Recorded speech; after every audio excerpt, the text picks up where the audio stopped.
Graça e paz, amados de Deus, você está no meio do seu nosso ponto teológico, você não me conhece, eu sou o pastor Anderson Porto, estamos aqui compartilhando conhecimento nas internet da vida e você caiu de paraquedas aqui, seja muito bem-vindo, se inscreva no nosso canal, né? Sugiro a você que dê uma olhadinha na nossa playlist, nós temos muita coisa boa lá, curso de história da teologia, né? Nós temos 86 videoaulas de teologia para iniciantes, nós temos uma série de vídeos sobre teologia paulina, temos essa aqui, teologia pentecostal, hoje é a aula 29, temos outra série de vídeos falando sobre a história da filosofia cristã, falando dos filósofos cristãos, né? Agostinho, Tomás de Aquino. E seja bem-vindo, se inscreva aí, dê o like. Se você deseja ser um apoiador do nosso canal, a partir de R$5 nós estaremos colocando você no nosso grupo do WhatsApp, que é o grupo da família Point. Não é um grupo de WhatsApp para debates teológicos, não é para isso. É para a gente trocar ideias sobre livros ali. Então, é um grupo bastante animado, um grupo grande. Então, que você possa tornar-se o nosso apoiador. Aqui embaixo nos links do Apoia-se, você vai entrar lá e você vai perceber que temos uma meta ali financeira e quando alcançarmos essa meta, vamos começar a sortear livro de teologia para os apoiadores mensalmente. Por enquanto, ainda não, se bem que já sorteei já alguns livros, algumas canecas personalizadas, né, escrito Ponte Teológico, para o pessoal que está nos apoiando já aí há um tempinho. Tá certo? Dê o like, se inscreva. Então vamos lá, estamos falando sobre, dentro da teologia pentecostal, estamos falando, nos últimos vídeos a gente vem falando, eu vou falando, vamos concluir mais, estamos falando sobre inspiração bíblica, tá certo? Eu estou aqui com o nosso livro-texto, né, Teologia Sistemática, uma perspectiva pentecostal, organizado por Stanley Horton, na página 101. Ele diz o seguinte, a gente vai lendo e vai comentando. Além disso, Pedro refere-se a todas as epístolas de Paulo, que embora tratassem a respeito da salvação divina, contêm pontos difíceis de entender. Por isso, algumas pessoas as torcem igualmente às outras escrituras para sua própria perdição. Note que Pedro coloca todas as epístolas de Paulo na categoria de escritura. Torcê-las é torcer a palavra de Deus, resultando na destruição do transgressor. Então, é importante dizer o seguinte, nós, né, pentecostais, conservadores, nós entendemos que Pedro escreveu essa segunda epístola. Porém, muitos eruditos, principalmente na área da academia, muitos teólogos aí, que são até mesmo pastores, tá? Eles não acreditam que Pedro teria escrito essa segunda epístola. Eles entendem que é uma epístola escrita por um autor anônimo do segundo século, anos 130, 150, por ali. De cara, eles negariam a autoria petrina, negam, e vai dizer o seguinte, isso aí não foi, essa epístola não foi escrita por Pedro. A ideia de que os escritos de Paulo são inspirados não é um conceito presente nos crentes da primeira geração. Eles alegam isso, tá? Eu não acredito nisso, não. Estou dizendo que eles acreditam. Que é um equívoco para início de conversa. Então, a ideia de que o Novo Testamento era inspirado não estava presente. Não estava presente na teologia do primeiro século. Isso aí já é uma teologia avançada. A ideia de que os escritos paulinos eram inspirados é algo já da terceira, quarta geração de crentes. Então, nós não aceitamos essa ideia. Bem, não é fácil você argumentar com esses caras, com esses eruditos, né? Até porque eles não creem na inspiração das escrituras, nem todas as palavras contidas no evangelho que remetem a Jesus, eles dizem que foi Jesus que teria dito literalmente. Eles vão dizer que muitos dos ditos de Jesus são declarações do querigma, da pregação da igreja, colocado na boca de Jesus. Então, não é fácil, mas continuemos com a palavra de Deus. Eu creio que foi Pedro que escreveu. Então, a gente, obviamente, precisa passar esses conceitos para vocês entenderem o que esses caras pensam. Para você não ficar ingênuo aí, para fazer um curso, um bacharel, você já sabe o que os caras estão pensando. E às vezes até muitos professores, você nem desconfia. Para você ficar já blindado, ok? Os escritores do Novo Testamento comunicam com as palavras que o Espírito Santo ensina, comparando as coisas espirituais com as espirituais. Pois Paulo vai dizer isso, eu creio piamente que o homem natural ele não discerne as coisas espirituais. Por isso você vai ver muitos agnósticos. Eu já vi no YouTube um canal enorme, mais de 100 mil inscritos, de um agnóstico. O cara faz uns vídeos, parece até realmente produção, né? Assim, de profissional, de alto nível, mas o cara é agnóstico. O cara andou pelas igrejas na adolescência, não se firmou nenhuma, tornou-se um agnóstico, é um amante dos estudos religiosos acerca das origens cristãs, mas o cara é incrédulo. Então a posição dele é a mesma desses teólogos céticos e liberais, né? Ele se declara apenas agnóstico, mas o agnosticismo dele é uma posição quase que ateística, né? Cética. Mas eu prefiro ficar com Paulo, né? O homem espiritual discerne as coisas do espírito. Demais, na sua segunda epístola, Pedro fala de sua morte iminente, do seu desejo de que seus leitores se mantenham na verdade que ele já lhes havia compartilhado. Mostra-lhes que a fé em Cristo não é nenhuma invenção e lembra-lhes de que ele mesmo era testemunho ocular daqueles eventos. Pedro estava com Cristo, vendo-o e ouvindo-o pessoalmente. Aí ele cita aqui 2 Pedro 1, 12, 18. Aí vamos supor que você use esse argumento. Não, tá aqui, 2 Pedro, capítulo 1, verso do 12 e 18, Pedro descrevendo que ele foi testemunho ocular, que ele andou com Jesus. Aí sabe que eles vão contra-argumentar? Fica atento. Eles vão dizer o seguinte, não, mas é óbvio, esse autor anônimo que escreve essa epístola e coloca como sendo de autoria petrina, ele sabia que para ter algum crédito, para que as pessoas acreditassem que tinha sido Pedro, ele precisava colocar ali algumas evidências, dando a entender de que era Pedro, que sim, que estava com Jesus. Ó, eu andei com Jesus e tal, e vão argumentar dessa forma. O apóstolo passa então a escrever de algo mais firme que seu testemunho pessoal. Falando das escrituras, afirma que os autores humanos eram levados adiante, o termo grego é feromenoi, pelo Espírito Santo, ao comunicarem as coisas de Deus. O Espírito Santo os levou, o Espírito Santo os moveu, né? Seu termo em algumas traduções, moveu esses homens, esses profetas, ou próprios apóstolos, a falarem aquilo que Deus desejava. Isso é chamada inspiração, né? O resultado disso era uma mensagem não iniciada pelos desígnios humanos, nem produzida pelo mero raciocínio e pesquisa humanos, sem serem excluídas tais coisas. Pedro afiança, ele cita aqui 2 Pedro 2, capítulo 2 Pedro, capítulo 1, verso 20 e 21. Sabendo primeiramente isto, que nenhuma profecia da Escritura é de particular interpretação, porque a profecia nunca foi produzida por vontade de homem algum, mas os homens santos de Deus falaram inspirados pelo Espírito Santo. Ok? Então temos aqui um texto aqui, claro, muito usado por nós para defendermos a inspiração das Escrituras, para defendermos a inspiração verbal das Sagradas Escrituras, né? O emprego que Pedro faz da expressão profecia da Escritura é um caso de pax pro tota, ou seja, uma parte da Escritura representa a totalidade desta. Aí ele cita aqui um teólogo que diz o seguinte: o ímpeto que levou a escrita provinha do Espírito Santo. Por essa razão, os leitores de Pedro devem prestar atenção, pois não é simplesmente a palavra dos homens, mas a palavra de Deus. Então, algumas pessoas pensam o seguinte: o cara foi inspirado pelo Espírito Santo. Aí, no momento que Paulo estava escrevendo a epístola, é como se fosse um espírita, né, um médium, recebendo as orientações dos espíritos, né, malignos, e ele psicografando. Já viu? Já? Um espírito, ele fecha o olho e fica ali escrevendo, porque está incorporado o espírito, um demônio, né? Foi assim que eles escreveram? Claro que não. Embora fossem homens cheios do Espírito Santo, eles não entraram no estado de transe para poder escrever as escrituras. Foi algo natural. Os espíritos os moveram. O Espírito Santo de Deus os moveu para isso, sem ter que ter ficado torto ou desmaiado, arrebatamento de espírito. Não foi essa a ideia.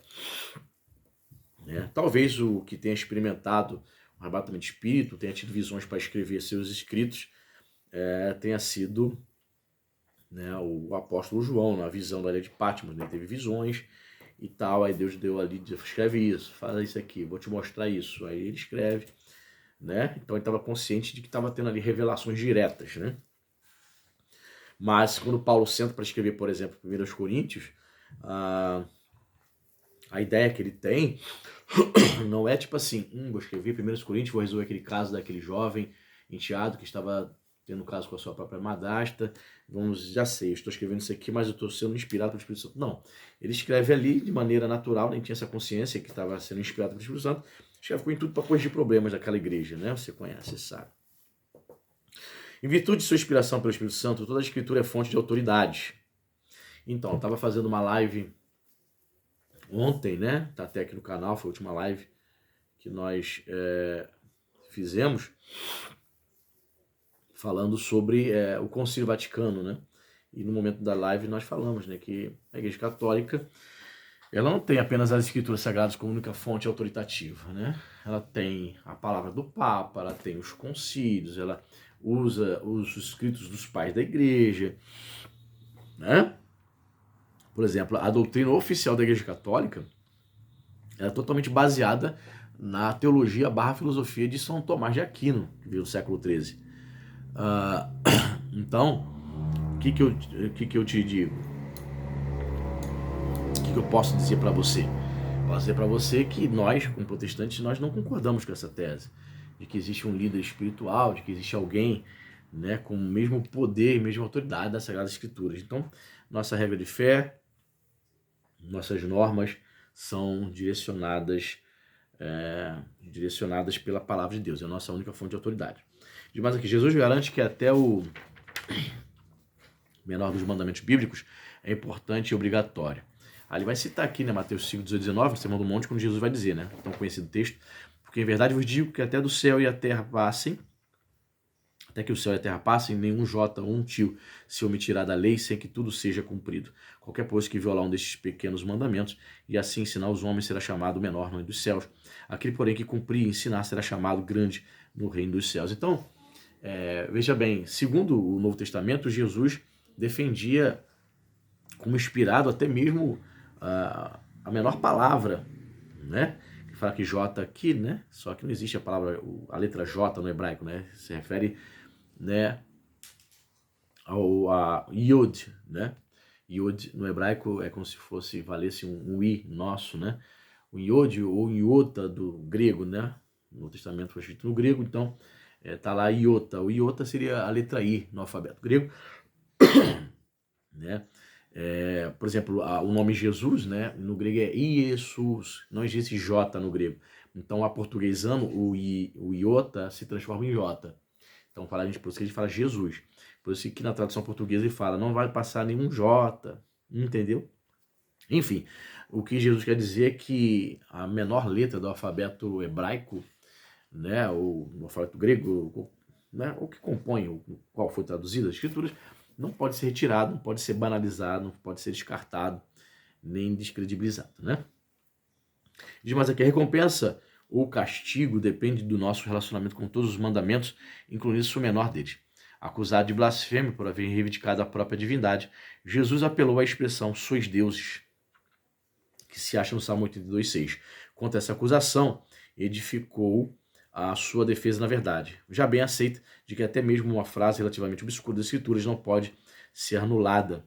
Nesse texto, né, que é polêmico, sois deuses, era uma referência ao Salmo 82, verso 6, que Jesus cita, se referindo aos juízes, autoridades do judaísmo que existia naquele tempo. Eles eram chamados de deuses, Elohims, né? Elohim, que o termo Elohim no original significa isso, deuses, mas no sentido de que eles tinham autoridade para decidir determinadas questões importantes, não no sentido divino, de que aqueles homens eram divinos, entende? A razão por que não podia ser anulada era que, mesmo com o fragmento da Escritura, não deixava de ser a palavra de Deus. Modo de inspiração. Uma vez aceito o testemunho que as Escrituras dão acerca de si mesmas, fica mais que clara a sua divina inspiração. À medida em que os autores humanos da Bíblia a compunham, o próprio Deus dava mostras inequívocas de achar-se envolvido neste processo de comunicação. E posto que na maioria dos casos a Bíblia não revela a forma de sua inspiração, várias teorias têm surgido a respeito. 5 opiniões básicas são consideradas resumidamente nesta seção. Intuição natural, uma teoria para falar sobre os modos de inspiração. O que seria isso? Inspiração natural. A inspiração é meramente uma perspectiva natural nos assuntos espirituais exercida por pessoas bem dotadas. Assim como alguns têm aptidão para a matemática ou para a ciência, Os escritores bíblicos teriam aptidão para ideias religiosas. Não se vê nisso qualquer envolvimento especial de Deus. A pessoa poderia ter a mesma inspiração natural para escrever uma poesia ou para compor um hino. Já se sabe que essa teoria é furada, é humanista, com pezinho no liberalismo, nós não aceitamos, né? E tem aqui a iluminação especial, que seria uma teoria acerca da inspiração. A inspiração especial seria uma intensificação ou exaltação divina das percepções religiosas que todos os cristãos têm em comum. Os dons naturais dos escritores bíblicos teriam sido aguçados de alguma maneira pelo Espírito Santo, mas sem nenhuma orientação especial ou comunicação da verdade divina. E aí, meu amigo, pega. Se você entende dessa forma, que foi apenas uma percepção especial, um pouco mais espiritual, mas ali naqueles escritos não contém toda a verdade, pronto. Aí você, quem é o juiz? Quem vai definir o que é verdade e o que não é? Isso aqui me convém, é verdadeiro, isso aqui é a palavra de Deus. Isso aqui não me convém, eu não gosto, não aceito essa parte da escritura, então não é verdade. Então a palavra de Deus não seria verdade. A terceira teoria, né, muito propagada entre os estudiosos, seria a orientação dinâmica. Ou seja, a inspiração é a orientação especial pelo Espírito Santo, dada aos escritores bíblicos para garantir toda a mensagem divina que trata de matérias concernentes à fé religiosa e ao viver piedoso. A ênfase recai nos pensamentos ou conceitos que Deus, querendo fossem comunicados, fornecia aos escritores humanos, aos quais dava plena liberdade quanto à expressão natural. Os elementos da fé e da prática religiosas eram assim orientados, mas as chamadas matérias não essenciais dependiam totalmente, segundo essa opinião, dos conhecimentos, experiências e escolhas dos próprios autores humanos. Mais ou menos, está começando a chegar perto do que seria a teoria verdadeira. Só tem verdade aqui quando ele diz que, mesmo sendo orientado pelo Espírito Santo, os autores humanos, tipo Paulo, ele reflete ali algumas questões que ele estava vivenciando. Deus permitiu que ele escrevesse, que ele relatasse algumas questões, perseguições, estou me sentindo aflito, tive medo de morrer, etc. Quase morri. Tem gente aí que é falso apóstolo, fulano eu entrego a Satanás, entendeu? Então, mesmo inspirado, Deus deu aos escritores bíblicos liberdade para escrever, fazer alguns relatos interessantes acerca até mesmo da sua posição, do seu sentimento, das suas crises existenciais que estavam vivendo enquanto escreviam os seus escritos, né? Aí tem a teoria plenária verbal, que significa o quê? A inspiração, segundo essa teoria, é a combinação entre a expressão natural dos escritores e a iniciação e orientação especiais dos seus escritos concedidos pelo Espírito Santo. Mas o Espírito Santo não somente dirigia os pensamentos, o conceito dos escritores, como também dirigia, supervisionava a seleção das palavras para a totalidade do texto, e não somente para as questões da fé e prática.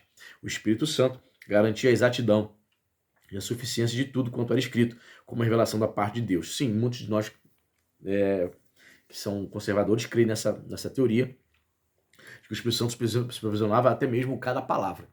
Sim, cada palavra não foi colocada, não foi escrita ali sem um propósito, tem um propósito. Eu creio também nessa teoria.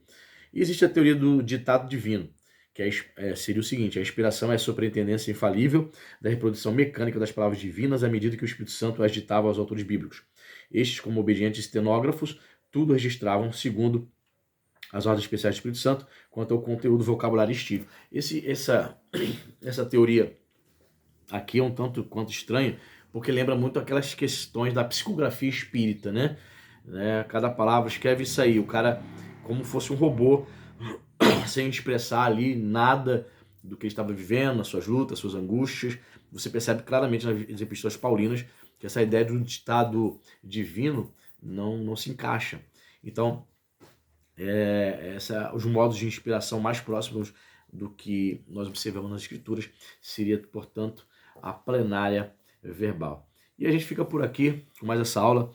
Nós vamos, na próxima aula, continuar falando sobre esse tema. Ainda tem bastante coisa para falar sobre inspiração verbal. Deixe o seu like. Deus abençoe a sua vida. Sugiro a você. Torne-se nosso apoiador. Fique na paz e até a próxima.